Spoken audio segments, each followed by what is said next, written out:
Bonjour et bienvenue dans la nouvelle édition de Français pour les anciens étudiants d'espagnol. Today we are going to talk about gender of nouns and definite and indefinite articles because it builds on another lesson that will be upcoming on possession.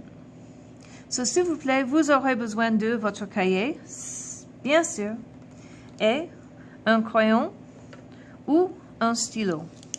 Puis tenez la prochaine page. Now, I videoed this the other day, but my system crashed once more, so I will be taking you through the notes as I wrote them. So, pour moi, la prochaine page, c'est la page 17. Et s'il vous plaît, la date. Make sure you use whatever date is appropriate for the day you add this to your notebook. And the heading will be gender of nouns and articles. So, en français, all nouns are either masculine or feminine. And Spanish nouns function the same way. However, this is known as a grammatical gender because un stylo, which is masculine, doesn't actually have a gender. It's not actually male. It is simply a grammatical gender. And all Spanish nouns, you will recall, function the same way. So the general rules. How does this work? In Espanol, masculine nouns generally end in O. You'll remember this cuaderno is an example, the word for notebook. Feminine nouns generally end in a, pluma, which is one of the words for a pen, for example, is feminine. So, en français, this is a little bit more complicated and a little bit less straightforward. So, nouns ending in e, aigu, oh la la, e, grave, me, so M are masculine, le problème. Nouns ending in yon ou shon are usually feminine. La télévision, la natation, par exemple. Some nouns can change from masculine to feminine. Un étudiant becomes une étudiante. So a male student becomes a female student, or the word becomes a female student. And usually these gender change nouns are, or gender equivalent nouns are people. Nouns ending in LLE or TTE are usually feminine. La mademoiselle. Okay. En général, les noms qui terminent en E sont féminins, mais il y a beaucoup d'exceptions. So in general, nouns ending in E are feminine. However, this is French and there are many exceptions. So how do we get around this?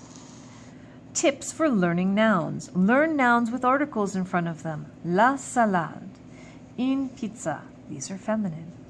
Le vélo, c'est masculin. Un stylo, also masculine.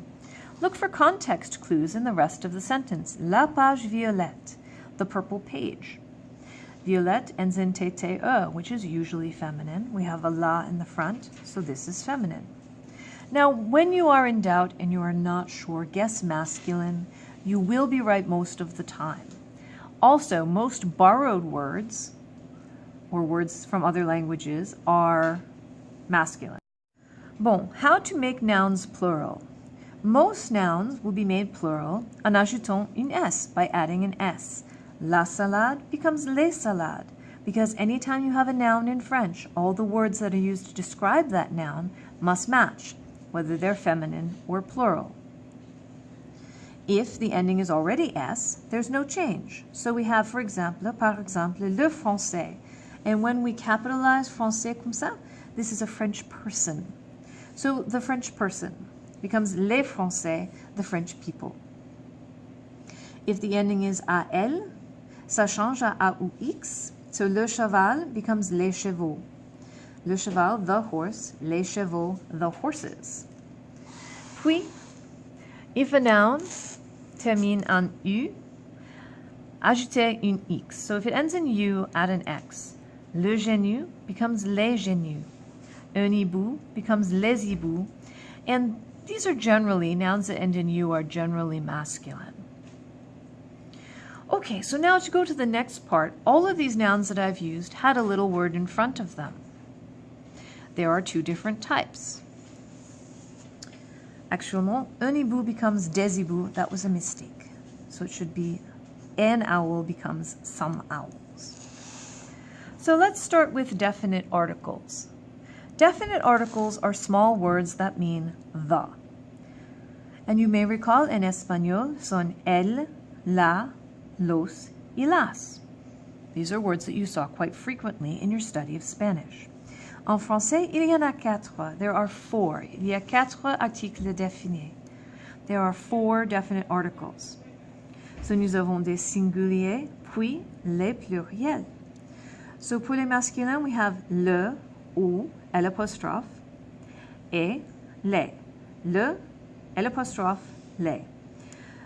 So we have a little mark here. So use l'apostrophe in front of a vowel or a silent H. In general, if a noun begins with the letter H in French, that H is usually silent. So just assume that it's silent and go from there. Feminine, you have la for singular or l'apostrophe in case of a vowel or silent H. Et le pluriel, c'est les. So in French, we only have one plural form, as opposed to Spanish, which has both a masculine and a feminine plural form. Puis, les articles indéfinis. So the indefinite articles are words that mean a, an, or one, and in the plural, they mean some. In Español, you may remember that they are un and unos, una and unas. Puis, en français, we have un for masculine singular and une for feminine singular, and un and une can all both be translated as a, an, or one. They become des in the plural, meaning some, and again, just like the definite articles, there is only one plural form in French. Voilà, un chocolat, ça change à des chocolats. So a chocolate or one chocolate becomes some chocolates. And you'll remember from our lesson on négation that un, une et des change à deux ou des apostrophes in a negative sentence. Okay, so un, une, and des become deux in a negative sentence. If you're not sure how that works, please see the lesson on négation. Alors, on va ajouter cette information à l'indice.